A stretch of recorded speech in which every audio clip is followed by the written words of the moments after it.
Well, it's that time of year again. Not really the time of year, but the time of the every 2-year period where we vote. We're going to the general election November 3rd, and people in Florida are already voting. If you requested a vote by mail ballot, you probably received it maybe as early as Friday, and some people actually may have voted that early. But before you vote, it's important to make sure that you understand what the issues are, what where the candidates stand, and that on those issues, that you also understand there's things other than uh, we're in many areas across the state. We'll be voting for city council, for county commission, for school board, and um, there are other local races on the ballot, but there's also state house, state senate uh, on the ballot, and of course the Congress, and in some states the U.S. Senate, as well as the President of the United States. But in addition to that, there's also proposed constitutional amendments. We do have voter guides available at floridavotesvalues.com. Again, that's floridavotesvalues.com, where you can go and see voter guides for many of the races, and we'll have other voter guides, including the judges up for retention and so on. So we'll be actually going over this, but we're going to go over the constitutional amendments right now. This is what we're going to cover is the constitutional amendments. We'll actually look at the Bible and what the Bible has to say. We'll apply biblical principles to these proposed constitutional amendments. Now, you may or may not agree with me on this. If you don't agree with me on it, let me know why. Provide a biblical response to why you believe that people should vote differently. When we look at the Constitution, we need to realize that the Constitution is the supreme law of the land. The U.S. Constitution is our supreme law, so it's very important what it says. Also, the state constitution is the supreme law of the state, subject only or subordinate only to the U.S. Constitution. So it's very important that we make sure that what we're voting for, if we're voting for to amend the Constitution, that it should be amended in that way. And by the way, there are some things that should be done that don't need to be done constitutionally. They can be done legislatively or even at the local level. So we're going to look at these proposed constitutional amendments, though. All constitutional amendments now require 60% supermajority of the vote to receive approval and to actually go on the ballot or to actually go into the Constitution. So our Constitution, one of the first principle we're going to look at is from Deuteronomy chapter 4, verse 8. Our Constitution and laws must be based on the law of God. In Deuteronomy chapter 4, verse 8, and what great nation is there that has such statutes and righteous judgments as are in all this law which I set before you this day? So God has given righteous judgments, righteous statutes, and he has actually told us that this is how this is what your laws should be. And by the way, he did this, he's speaking in Deuteronomy to the children of Israel, but this is applicable really to all nations. We see in the Bible, when we look at the Bible, that God blesses nations based on whether they obey his commandments. He curses nations based on whether they disobey his commandments. And he does this not only to Israel, but also to the other nations of the world.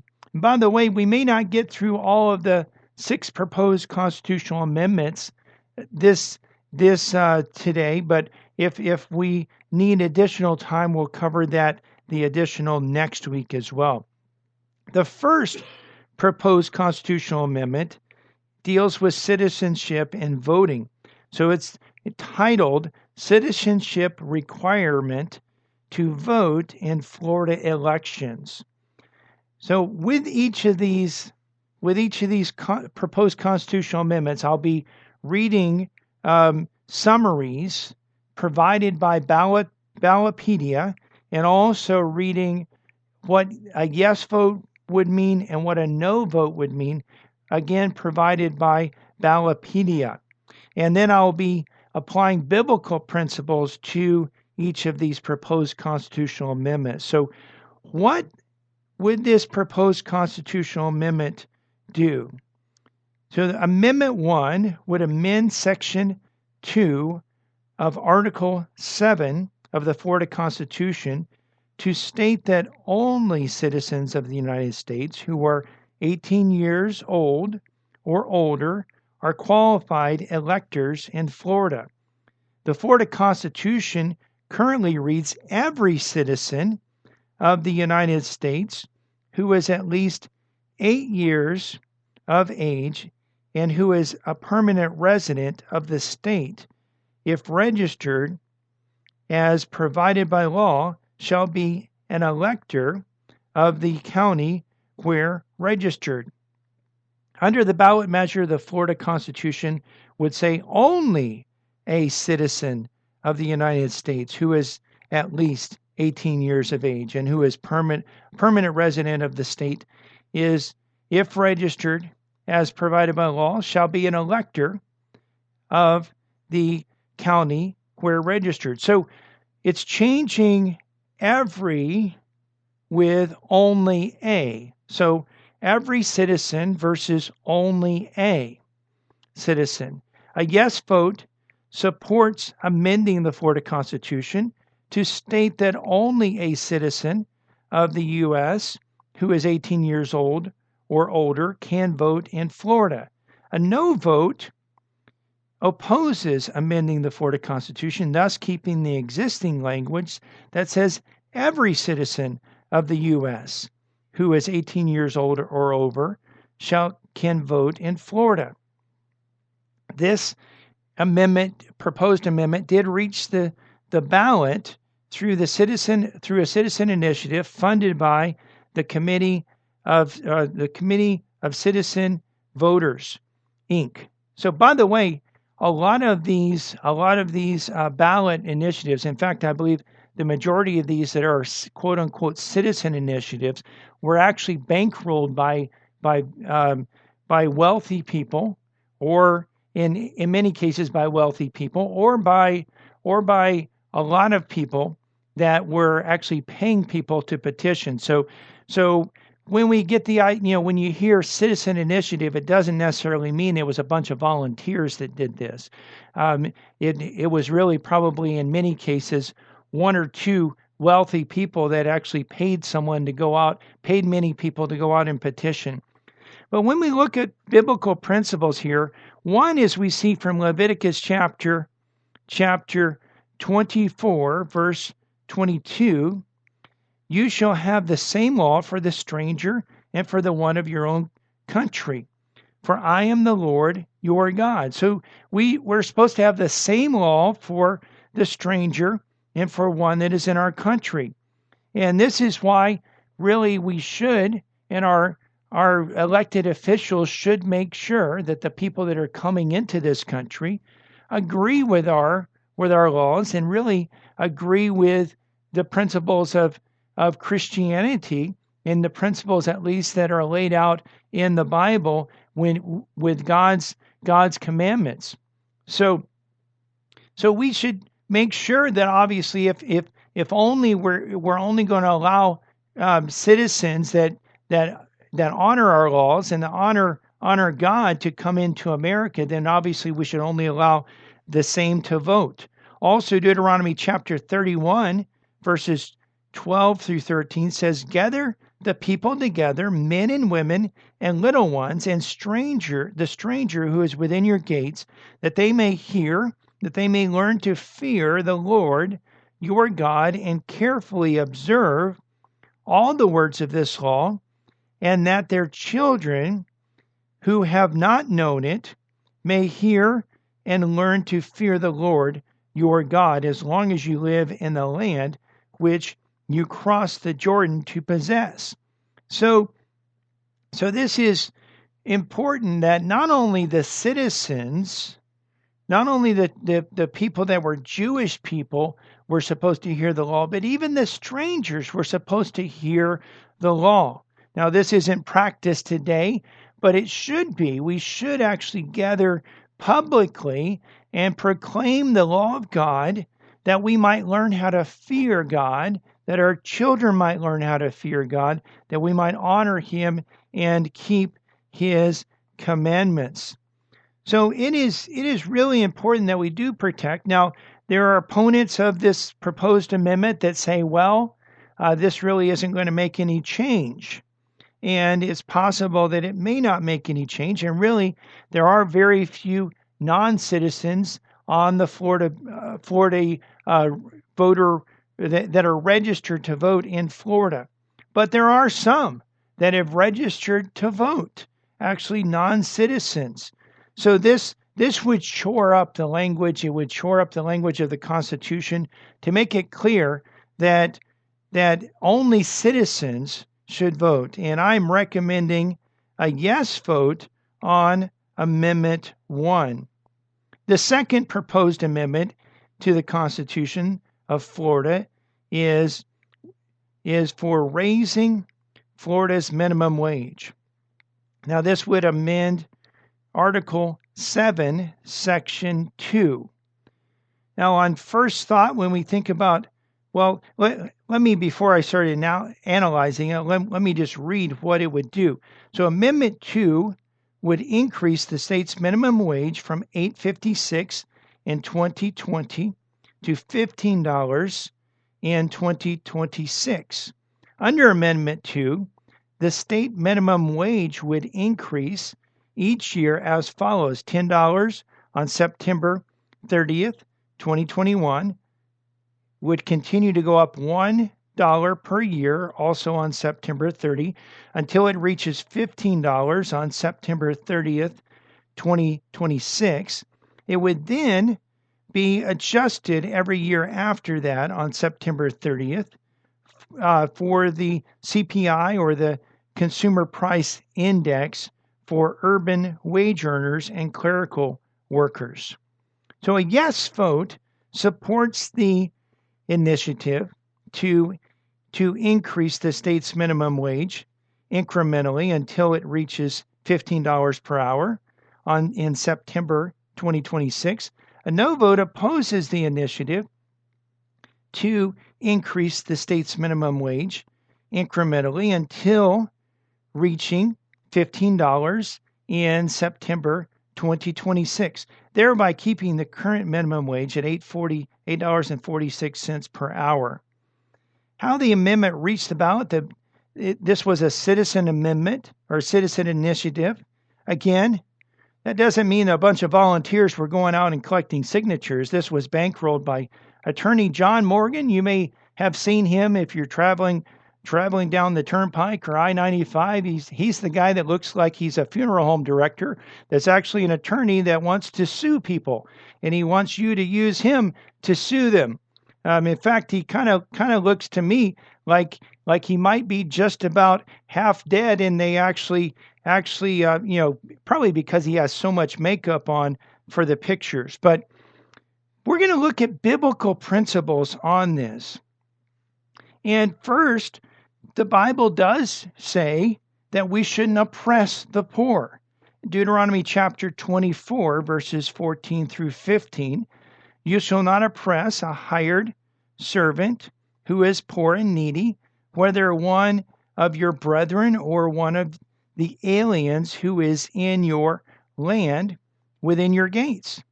Each day you shall give him his wages, and not let the sun go down on it, for he is poor and has set his heart on it, lest he cry out against you to the Lord, and it be sin to you. So they weren't to oppress, and they were to actually even to pay the poor every day, because the poor might not have enough money to actually make it past the day if he didn't have that money.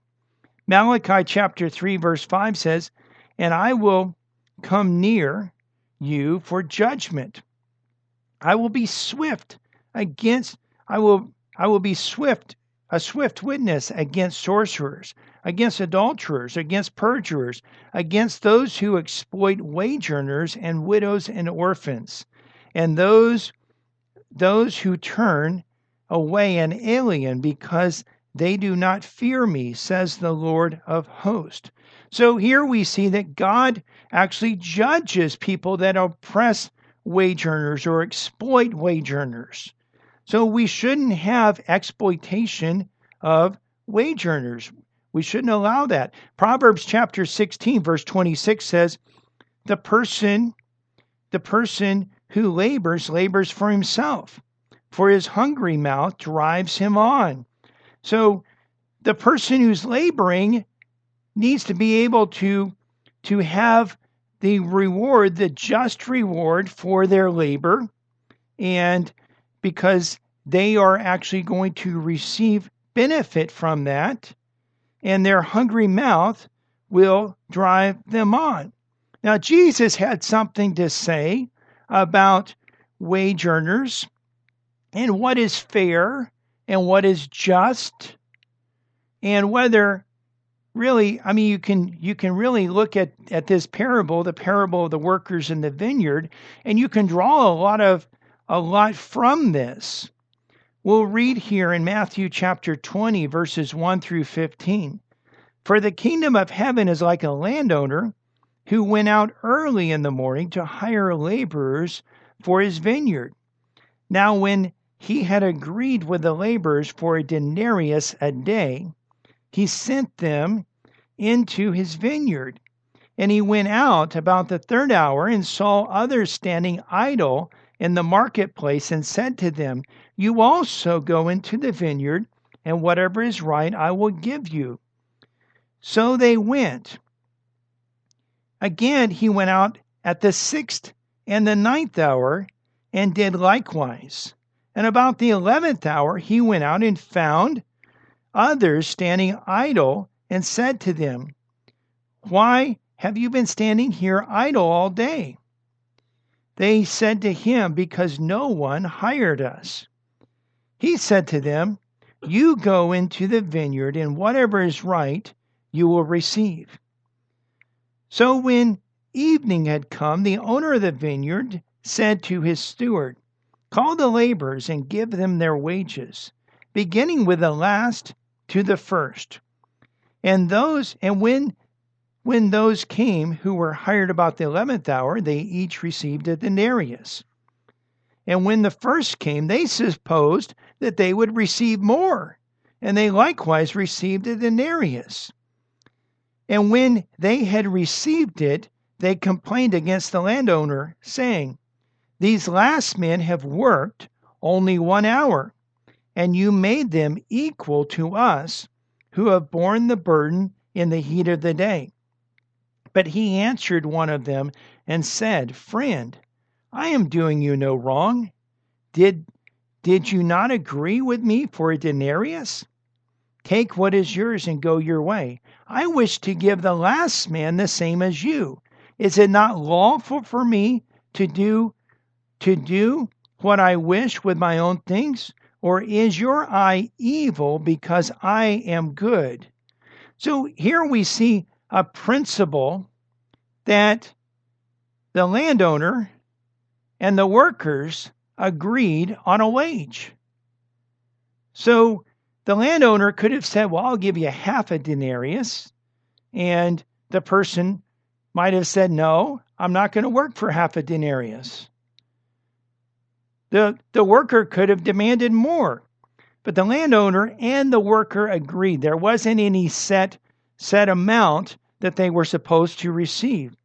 One thing that's interesting about this parable is the value of a denarius. This was a Roman penny and it was worth 14 cents. 14 cents. Now, you might think, well, how in the world could someone live on 14 cents? Well, one of the things you have to realize is that there's inflation. Earlier we talked, and it would even be, if this is passed, would even be a part of the Constitution. It's already part of the Constitution that the minimum wage law goes up every year based on the consumer price index, which is inflation. That's because our money isn't honest money anymore. In Leviticus chapter 19, verses 35 through 36, we read, "You shall do no injustice in judgment, in measurement of length, weight, and volume. You shall have honest scales, honest weights, an honest ephah, and an honest hin. I am the Lord your God who brought you out of the land of Egypt."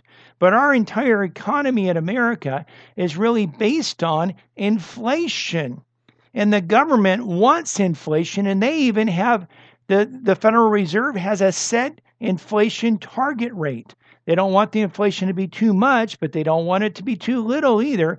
They want to continue to inflate. Well, what does this help them do? It helps them to continue to collect more money in taxes because the workers are going to make more money.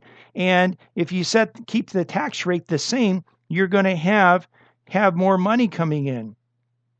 So we really should get away with, and we should go back to the gold standard where we have honest money. So that really that 14 cents, that might not seem like much, but it's because of inflation. That's probably was considerably worth, considerably more today, or would be if it were inflated, or if its value were inflated to the same level that our currency has been. So one of the things the chief supporter of this, John Morgan, that attorney, he says this about this amendment. Years ago in the South, they said the economy will not work if we won't free the slaves. They were so adamant about it that they went to war over it. They fought each other to own people. What's going on in America today is we're paying people slave wages. And I'm ready to go to war for that. He probably also wants to represent some people, I would imagine, being an attorney. We often assume that a higher unemployment wage will help the poor and will help minorities. That's not always the case, though, as Thomas Sowell points out, that this assumes that the same amount of labor will be available. We already see, if you go to a fast food restaurant, you already can see that they're putting in kiosks where people can order without an employee being there to take your order. And that will likely increase, and there will likely be fewer opportunities for the lower skilled workers. As Thomas Sowell points out in an article entitled "Lessons from the Past," posted to Town Hall January 28, 2019, that 71 years earlier, when he was 17 years old, he was a dropout. He was a high school dropout. He actually had only completed the 9th grade. He had no skills, little experience, and not a lot of maturity. But he was able to find a job to support himself. He also has done some studies and shown and has found that the unemployment rate among black teens at that time was the same as the unemployment rate among whites. However, today it's much higher. Why? Thomas Sowell says that it's because of the minimum wage law, that there's actually fewer jobs available because the employers won't hire someone that they don't believe is worth the amount of the minimum wage. And so he actually found out, in one of the things that he says in concluding this, he said, as a black teenager, I was lucky enough to be looking for a job when the minimum wage law was rendered ineffective by inflation. I was also lucky enough to have gone through New York schools at a time when they still had high educational standards. One of the things we see from the Bible is that God rewards and that diligent work is rewarded. From Proverbs chapter 10, verse 4, he who has a slack hand becomes poor, but the hand of the diligent makes rich. And then in Proverbs 22, verse 29, we see that there's a reward for excelling. Do you see a man who excels in his work? He will stand before kings. He will not stand before unknown men. One of the things that Thomas so often points out is that the minimum wage laws, really, the minimum wage jobs are not really designed to, you're not really designed to be there for the rest of your life.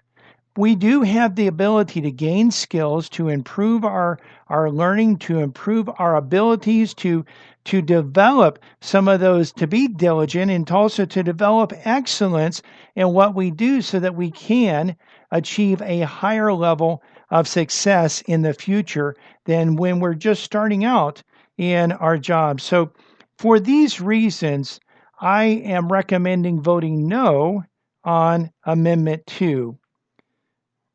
The Lord bless you and keep you. The Lord make his face shine upon you and be gracious to you. The Lord lift up his countenance upon you and give you peace.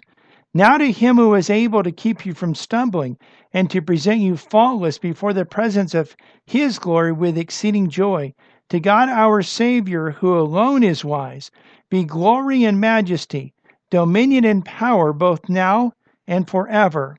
Lord, hasten the day when the earth will be filled with the knowledge of the glory of the Lord as the waters cover the sea, and when the multitudes of the islands would lift up their voices for the Lord Jesus Christ.